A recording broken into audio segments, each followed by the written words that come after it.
Le pasteur émérite délivre le message, la série de sermons sur Genèse, 27e session, le deuxième jour de la création, deuxième session.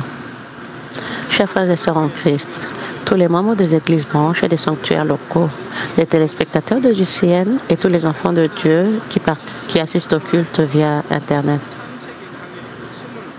Ceci est la 27e série de sermons sur la Genèse. Dans la dernière session, je vous ai parlé des choses qui se sont produites à la fois dans le monde charnel et dans le monde spirituel, le deuxième jour de la création. Dans le monde charnel, l'atmosphère a été créée, les eaux situées au-dessous de l'étendue sont devenues des sources des mers. Les eaux au-dessus de l'étendue sont devenues la vapeur d'eau de l'air.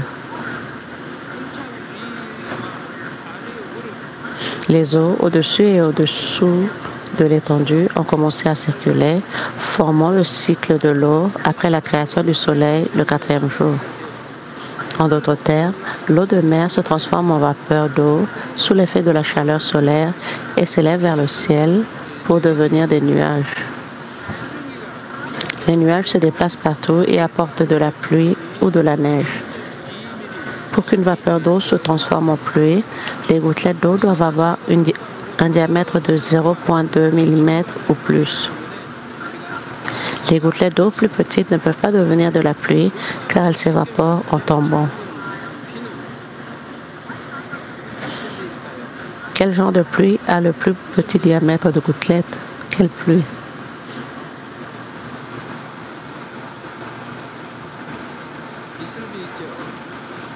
C'est la bruine. Il existe deux mots pour désigner la bruine en coréen.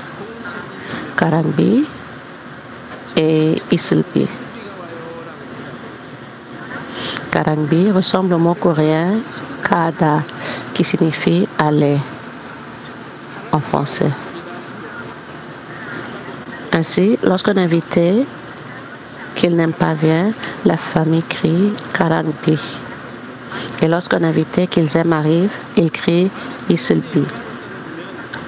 Si la température descend au-dessous de zéro, il ne s'agit pas de pluie, mais de neige ou d'autres précipitations gelées. Avez-vous déjà regardé la neige de près?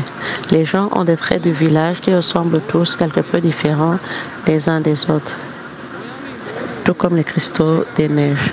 Ils sont tous différents les uns des autres, mais étonnamment, leur forme de base est la même, l'hexagone. Jetant un coup d'œil à des photos de cristaux de neige ou de flocons de neige.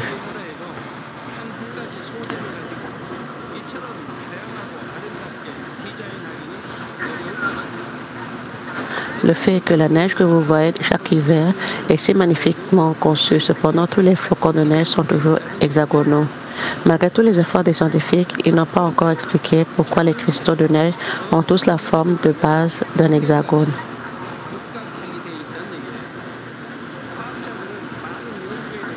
Cependant, malgré tous les efforts des scientifiques, ils ne peuvent pas expliquer pourquoi les cristaux de neige sont de forme hexagone. Cependant, Jonas Kepler, connu comme le père de la cristallographie, est parvenu à une conclusion. Il existe une forme de modelage dans la glace qui lui fait former des hexagones. Comme cela ne pouvait pas être expliqué, il a dit qu'il y avait une force dans la glace et qu'elle formait des hexagones.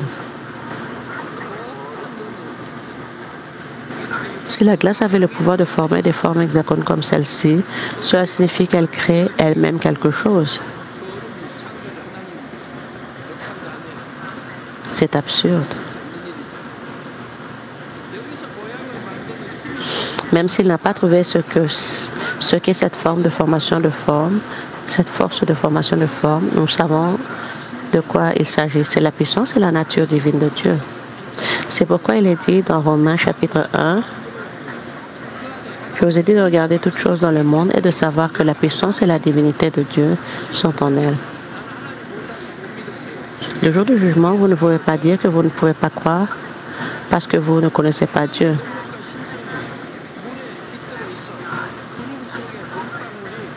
La puissance et la divinité de Dieu résident dans l'eau. Alors, lorsque les gouttelettes d'eau dans les nuages se transforment en neige, elles se transforment en cristaux hexagonaux. Par conséquent, chaque cristal de neige est conçu pour avoir une telle forme par la puissance et la nature divine de Dieu. Dans Job 38, 22, Dieu dit à Job, « Es-tu parvenu jusqu'aux amas de neige? As-tu vu les dépôts de grêle ?» Bien sûr, cela ne signifie pas qu'il y ait un dépôt de neige ou de grêle quelque part dans le ciel. Ce verset nous aide à comprendre que la source de la neige et de la grêle est en Dieu. Chers frères et sœurs en Christ, quand j'ai vu ce cristal de neige, je me suis demandé pourquoi Dieu le Père l'avait fait en forme d'hexagone et j'avais prié. C'est tellement surprenant que tous les cristaux de neige soient hexagonaux.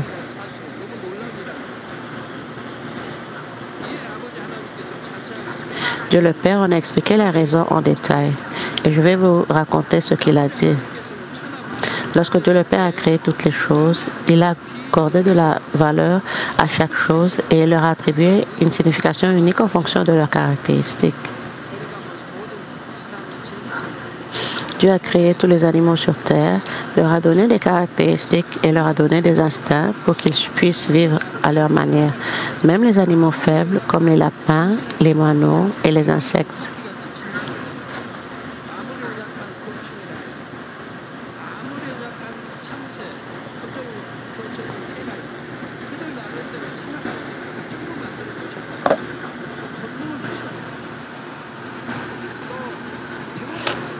Les animaux maintiennent leur espèce en sachant instinctivement comment s'accoupler, élever leurs enfants et se reproduire, même sans apprendre.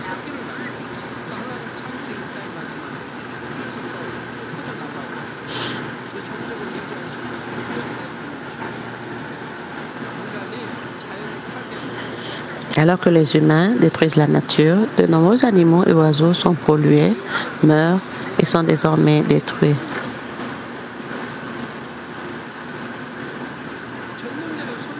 Pour permettre aux gens de comprendre que c'est Dieu le Père, le Tout-Puissant qui a créé toutes choses, il a mis non seulement sa puissance et sa nature divine, mais il a également mis son cœur et sa volonté dans toutes choses.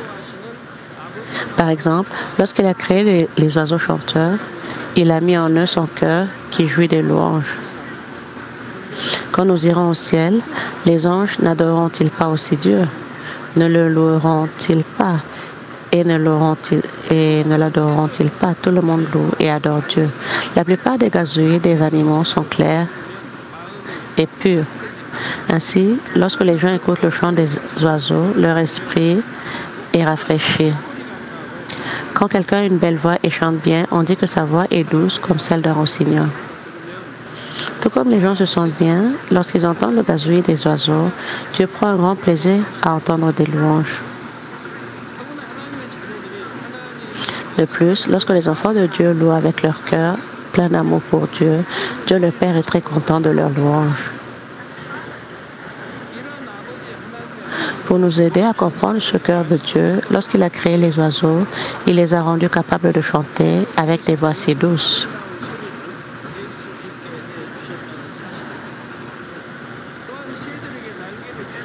Il y a une raison pour laquelle Dieu a également donné des ailes aux oiseaux. Tandis qu'un homme vit avec ses deux pieds posés sur le sol, un oiseau vole avec ses ailes. Qu'est-ce que Dieu voulait que l'homme réalise lorsqu'il regardait un oiseau en vol? Il voulait que les gens voient les oiseaux voler et sachent qu'il existe un autre monde.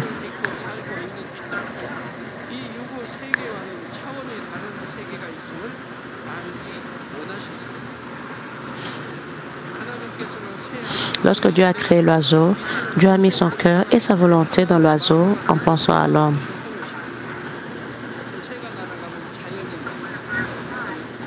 Alors, quand un oiseau vole, cela ne nous fait-il pas naturellement lever la tête et regarder le ciel? Il en va de même pour toutes les autres créatures. Certaines choses ont été données par le désir, avec le désir du Père de recevoir le parfum du cœur. D'autres choses expriment la puissance de Dieu, s'élevant comme un feu, et disent qu'il n'y a qu'un seul Créateur.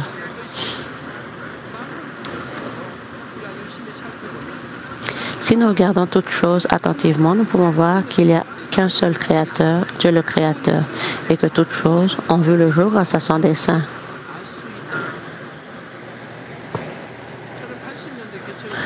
Quand j'ai ouvert cette église au début, j'ai eu un moment de « aha ».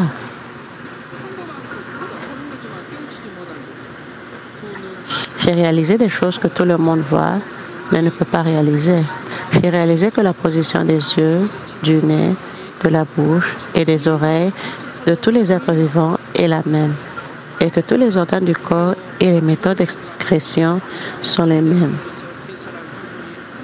Et c'était vraiment incroyable.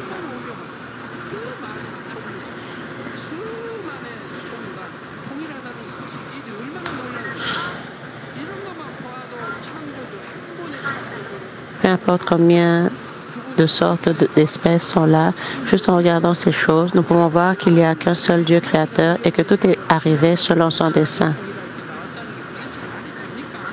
Mais à quel point est-il absurde que les gens prétendent que tout cela est une coïncidence et qu'ils ont évolué, y compris les humains.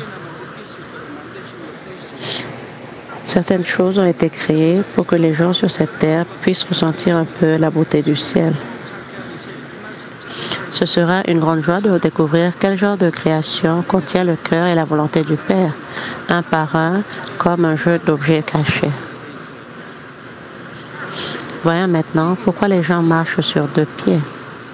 Les gens peuvent sauter ou courir, mais les animaux marchent et courent sur leurs quatre pattes. C'est la volonté et la providence de Dieu.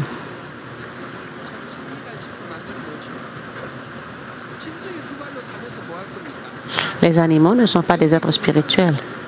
Ils ne recherchent pas Dieu. Ils ne connaissent pas Dieu.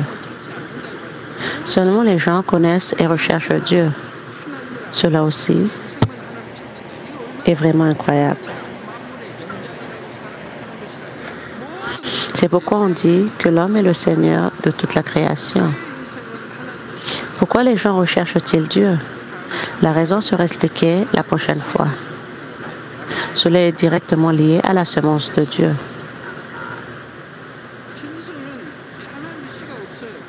Ce que seuls les hommes ont, c'est la semence de Dieu. Les animaux n'ont pas ça. Cette semence de vie n'est plantée que chez l'homme, Seigneur de toutes choses, à l'âge de 6 mois.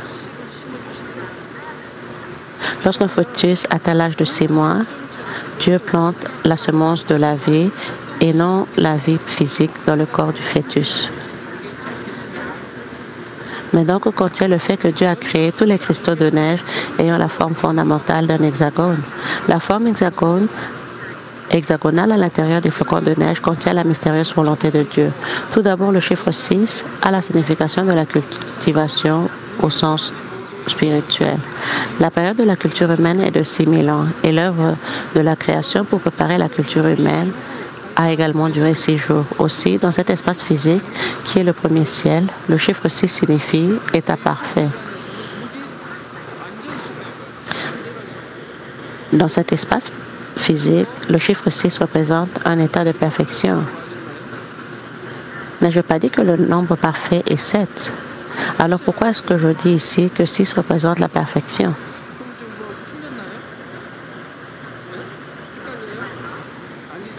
Ai-je tort? Êtes-vous confus? Vous devez écouter attentivement l'explication. Oui, dans cet espace physique, le premier ciel, le chiffre 6 signifie l'état de perfection. La période de 6000 ans est suffisante pour achever la culture humaine et le travail et l'œuvre de la création a été achevée en 6 jours.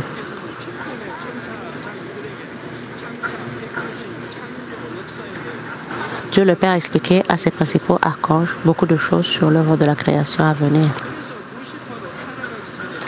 Lucifer a également entendu beaucoup de choses sur l'œuvre de la création avant de se corrompre.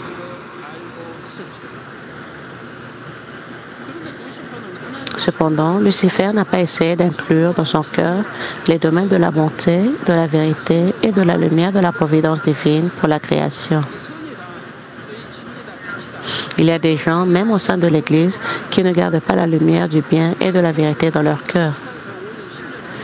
Ainsi, même s'ils vont à l'église pendant 5 ou 10 ans, leur foi ne grandit pas et ne change pas.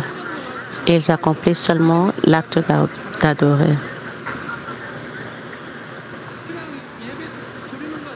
Ils ont toujours des pensées distrayantes et ne gardent pas la parole de Dieu à l'esprit.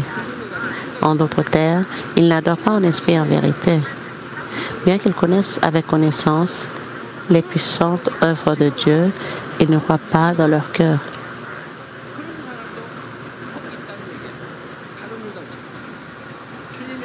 Judas l'Iscariote était ainsi. Bien qu'il ait vu les merveilles et la puissance du Seigneur, il ne les gardait pas à l'esprit, mais il les considérait seulement comme une connaissance.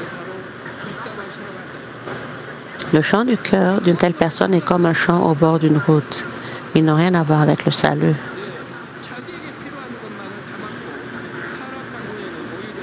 Lucifer n'a mis que ce dont elle avait besoin pour son bénéfice personnel. Et après qu'elle lui était devenue corrompue, elle l'a utilisé pour s'opposer à Dieu. En même temps, elle a détérioré les concepts fondamentaux dans de nombreux domaines que Dieu avait initialement établis. Par exemple, le but de la musique et de la danse est de louer Dieu. Cependant, Lucifer a changé son concept original et a incité les gens à utiliser la musique et la danse pour satisfaire leurs désirs.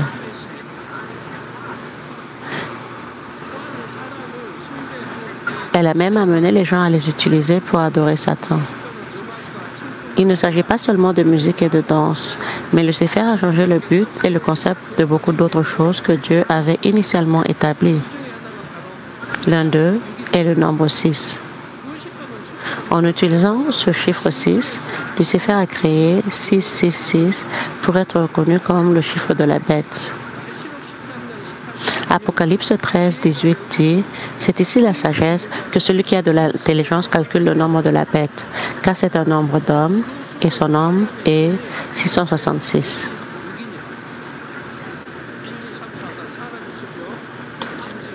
1, 2, 3, 4 sont des nombres qui font référence aux choses humaines. Comme je l'ai dit, dans la série de sermons sur l'Apocalypse, 666, le nombre de la bête, est le nombre utilisé dans les codes barres. À l'avenir, ceux qui recevront ce numéro sur le front ou sur leur main perdront même la dernière chance de salut après les 7 ans de tribulation. En termes simples, 666, le nombre de la bête, est la marque scellant une âme qui n'a rien à voir avec le salut.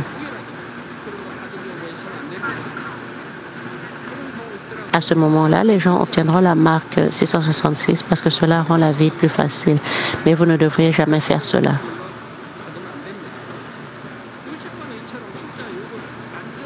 De cette façon, Lucifer a utilisé le chiffre 6 à de mauvais endroits pour changer sa signification originelle et fondamentale. Même si Lucifer l'a ainsi déformé, le concept fondamental établi par Dieu le Père ne disparaît pas. Le concept original du chiffre 6 établi par Dieu signifie cultiver. Et dans cet espace physique, le premier ciel, le chiffre 6 signifie la perfection. Dieu le Père savait déjà que Lucifer changerait la signification du chiffre 6. Alors qu'elle dirige et gouverne le monde physique, elle déforme la signification du chiffre 6 voulu par Dieu.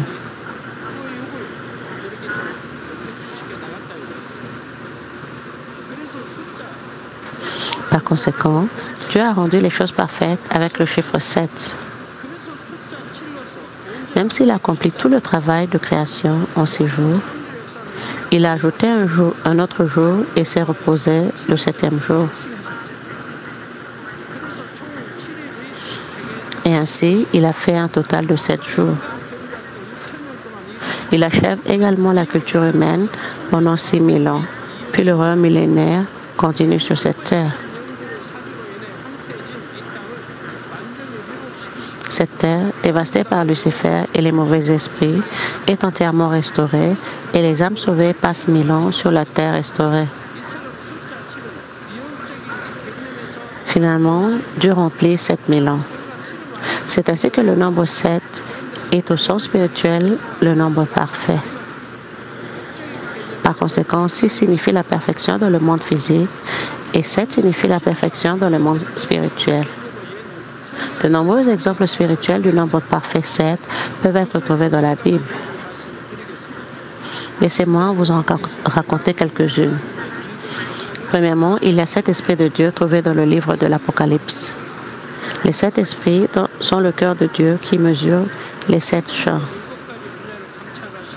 La raison pour laquelle Dieu mesure 7 champs et non 5 ou 6 est que le nombre 7 est spirituellement un nombre parfait.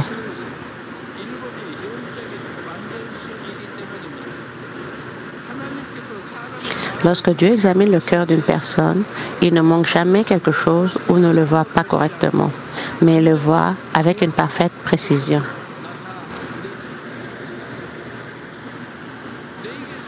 Dans Lévitique, chapitre 4, lorsque les gens offraient une offrande pour le péché, Dieu leur disait d'asperger 7 fois un peu du sang de l'offrande pour le péché. Puisque le chiffre 7 est spirituellement un nombre parfait, saupoudrer 7 fois revient à dépoussiérer parfaitement le péché.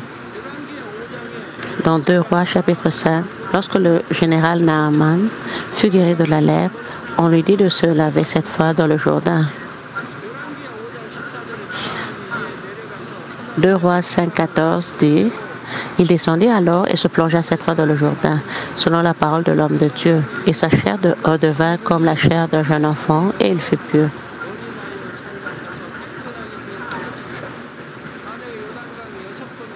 Si Naaman l'avait fait seulement 6 fois, il n'aurait pas été guéri. Parce qu'il l'a fait 7 fois, ses fautes et ses péchés ont été pardonnés, et sa lèpre a été guérie.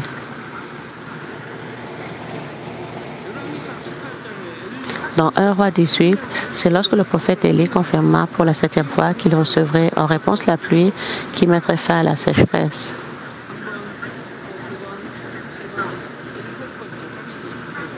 Il demanda à son serviteur de vérifier l'apparence des nuages 1 fois et 2 fois. Et lorsqu'il vérifia une 7e fois, il vit qu'il pleuvait. Au chapitre 33 de la Genèse, lorsque Jacob rencontra à nouveau son frère Ésaü après 20 ans, il se prosterna 7 fois jusqu'à terre. Cela signifie qu'il s'est complètement soumis à son frère.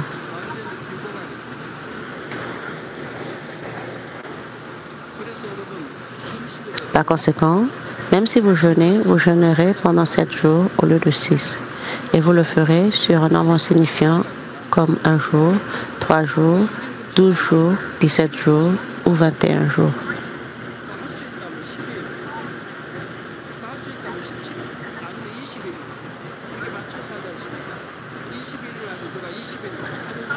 Probablement, aucun membre de notre Église ne jeûne pendant 20 jours. Au contraire, ils jeûneront pendant 21 jours parce qu'ils connaissent la signification des nombres spirituels.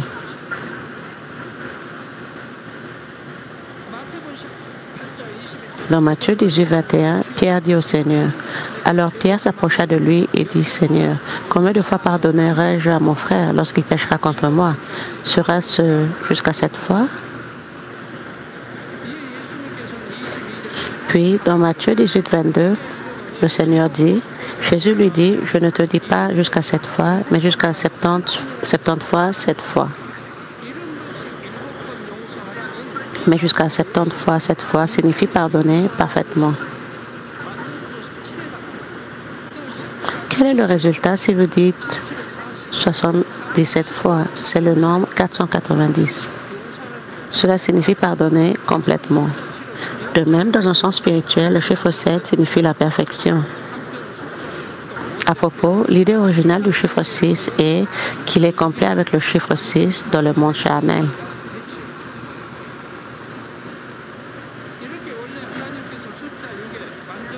Il existe quelques preuves que Dieu a initialement mis un sentiment d'achèvement dans le chiffre 6. L'un d'eux est le fait que le cristal de neige a la forme d'un hexagone. Dieu le Père a dit, dans le monde charnel, l'hexagone est le plus stable et le plus équilibré en termes de volume, de hauteur ou de face.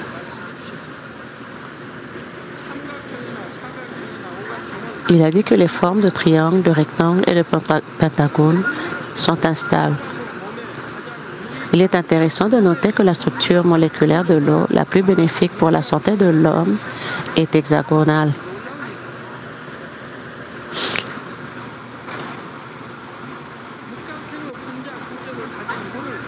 La structure moléculaire de l'eau qui est hexagonale est appelée eau hexagonale. L'eau occupe 60 à 80% du corps humain.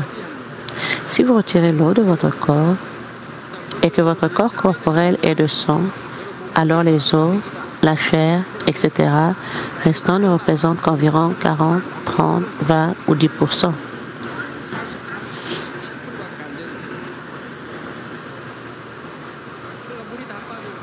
Lorsque toute l'eau s'écoule de votre corps, vous devenez sec, vous devenez mince.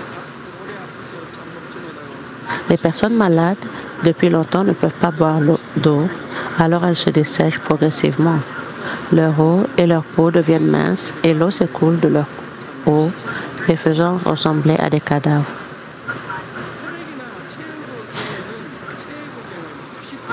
Le sang et les liquides corporels sont constitués à 90% d'eau. La chair est également constituée d'eau. Ainsi, environ 62% de l'eau qui occupe une grande partie du corps humain a une structure d'eau hexagonale et 24% de l'eau pentagonale et de l'eau pentagonale. Et l'eau pentagonale mentionnée précédemment apparaît également. On dit que les 14% restants sont constitués de quadrilatères.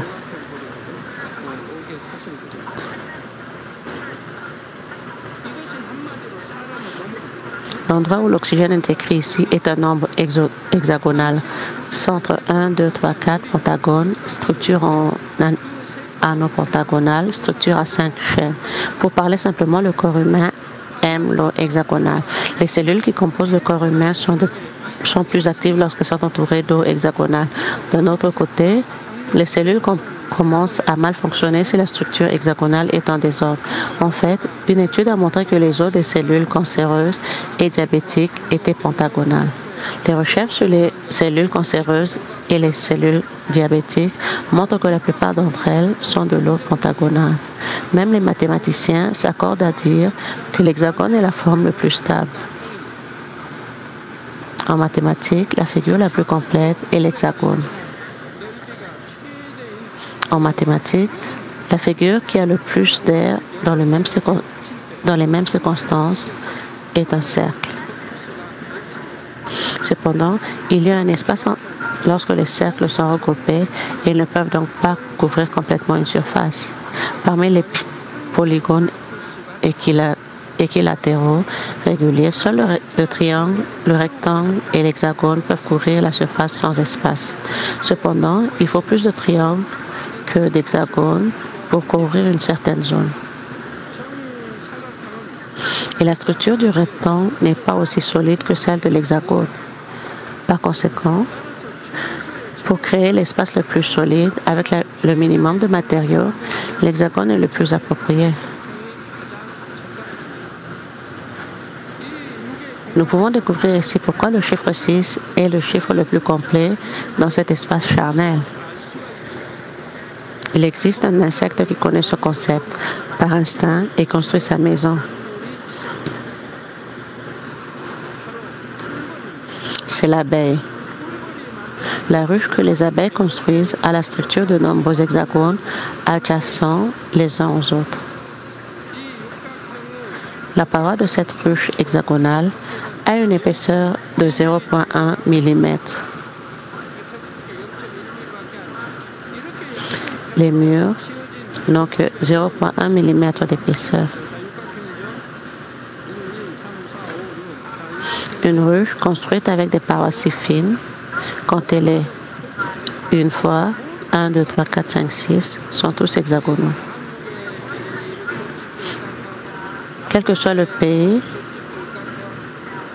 dans lequel se trouvent les ruches, elles sont toutes, sans exception, de forme hexagonale. À quel point cela est incroyable.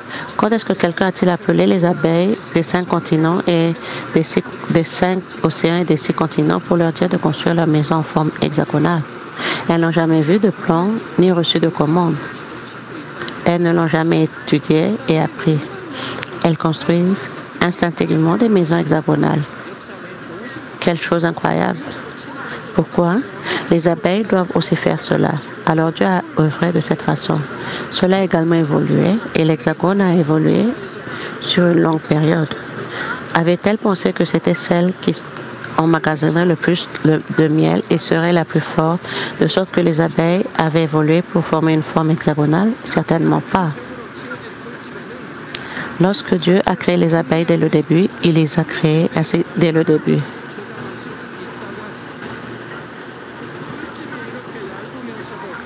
Dans une ruche aux parois si minces, on dit que cela peut emmagasiner du miel équivalent à environ 30 fois le poids de la maison elle-même. La raison pour laquelle les nids d'abeilles sont si fins et pourtant solides est qu'ils ont une structure hexagone. Ainsi, les abeilles construisent une maison en utilisant des nids d'abeilles hexagonaux rapprochés sans aucun espace. Et cela emmagasine du miel et peut emmagasiner environ 3 fois le poids de la maison elle-même. C'est la quantité de miel qui peut être emmagasinée dans une maison d'abeilles de seulement 0,1 mm d'épaisseur. La raison pour laquelle le nid d'abeille est si fin et pourtant solide est sa structure hexagonale. Les abeilles savent instinctivement que pour construire le nid le plus solide avec le moins de matériaux, il doit être construit avec une structure hexagonale. Pappus, un mathématicien grec, a écrit sur la ruche d'abeilles domestiques dans son livre « La collection » comme suit. Les abeilles apportent du ciel aux êtres humains du miel qui est la nourriture des dieux. Il n'est pas approprié d'emmagasiner un miel aussi précieux sur le sol, sur un arbre ou autre chose. Les abeilles ont donc créé un récipient dans lequel elles peuvent emmagasiner le miel.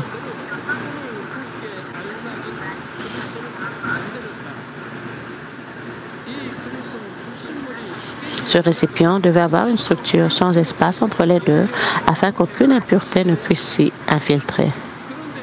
Cependant, il n'y a que 3 polygones capables de remplir une certaine zone sans aucune lacune. Ce sont un triangle, un rectangle et un hexagone. Par instinct, les abeilles choisissent un polygone qui a la plus grande surface d'angle, l'hexagone, qui peut emmagasiner plus de miel que les 2 autres. Chers frères et sœurs en Christ, comment les abeilles domestiques pourraient-elles connaître de telles mathématiques? Les abeilles se sont réunies et ont décidé de construire des maisons hexagonales en disant « Cette forme est la plus stable ?» Absolument pas. La raison pour laquelle elles pouvaient le faire par instinct était que Dieu le Créateur avait donné une telle capacité aux abeilles.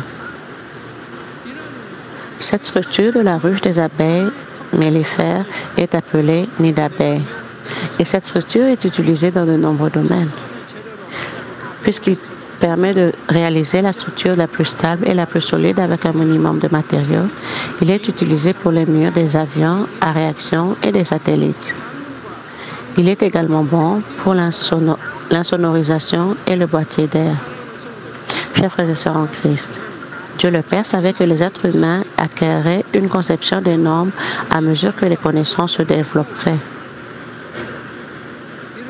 Il espérait qu'à mesure que la science et la technologie se développeraient, les gens découvriraient et réaliseraient la providence de la création qui est cachée dans toute chose dans le monde. La forme d'un flacon de neige est hexagone et l'eau hexagonale est bonne pour la santé. Tout cela est devenu connu des gens grâce à la technologie scientifique développée. À mesure que la connaissance augmente, l'attitude que devraient avoir les enfants de Dieu est d'essayer de comprendre la providence divine pour la création.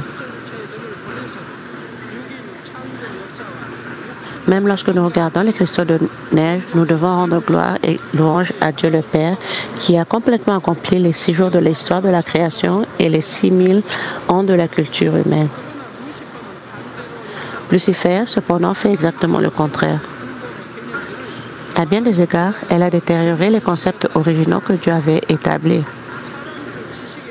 À mesure que les gens développent et augmentent leurs connaissances, elles les incitent à nier Dieu en utilisant leurs connaissances superficielles.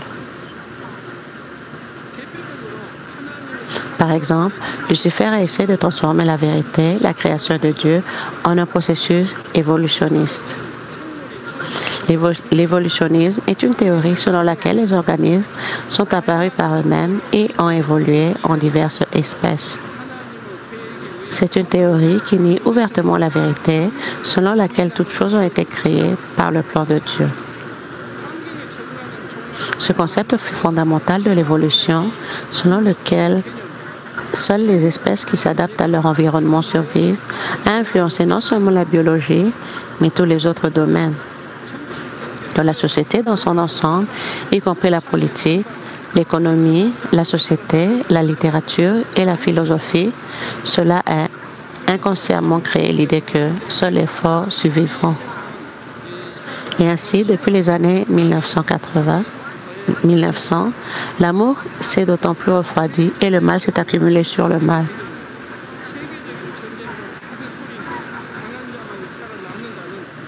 Même les guerres entraînant des répercussions mondiales, comme les Premières et Secondes Guerres mondiales, trouvent leur origine dans la théorie évolutionniste. Seuls les forts peuvent survivre. Mais la vérité est que ce ne sont pas les forces qui survivent. En fin de compte, cela échouera. Regardez l'histoire. Dans toute l'histoire de notre pays, les forts ne survivent pas, mais ils finissent par échouer. Vous voyez que le bon remporte la victoire. Vous pouvez voir avec quelle ruse Lucifer plonge les gens dans le péché et le mal et comment elle les entraîne à la mort. Cependant, si vous croyez en la création de Dieu, vous ne tomberez pas dans un plan aussi astucieux de Lucifer. Lorsque vous regardez une touffe d'herbe ou un oiseau, vous réalisez que Dieu a créé toutes choses avec son cœur et vous pouvez ainsi les valoriser. De plus, nous pouvons traiter les autres non pas comme des objets à vaincre dans une lutte pour la survie, mais comme des objets nobles créés à l'image de Dieu. Ecclésiaste 12:13 dit: écoutons la fin du discours. Crains Dieu et observe ses commandements. C'est là ce que doit faire tout homme. Cela est répété dans les chapitres 1 à 12 de l'Ecclésiaste en disant: j'ai vu tout ce qui se fait sous le soleil, et voici tout est vanité et poursuite du vent.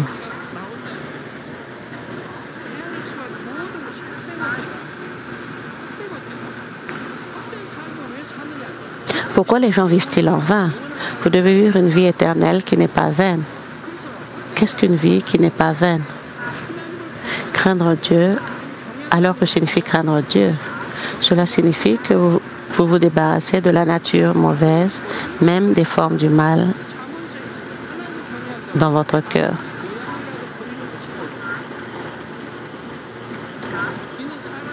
Comme le dit le livre des Proverbes, si vous craignez Dieu, vous vous débarrasserez même de l'apparence du mal.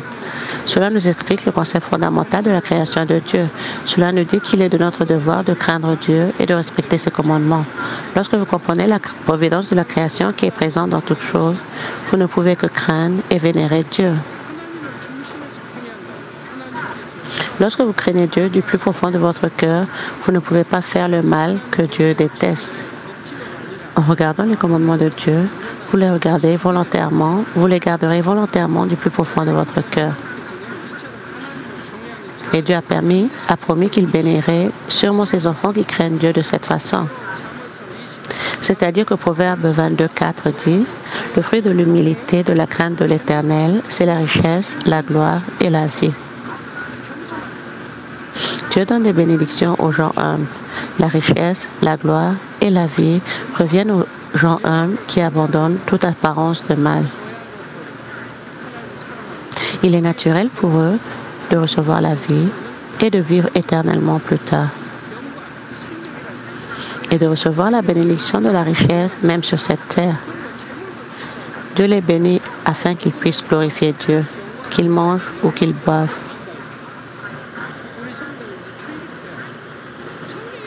La vie de tous les membres de notre Église devrait être ainsi.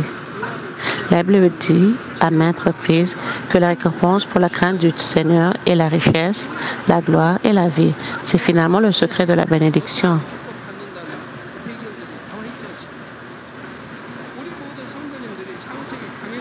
Puissiez-vous tous vénérer Dieu du plus profond de votre cœur à travers cette série de sermons sur la Genèse et recevoir la gloire préparée et la bénédiction abondante préparée pour vous. Au nom du Seigneur Jésus-Christ, je prie. Amen. Prions pour que nous puissions garder le sermon d'aujourd'hui.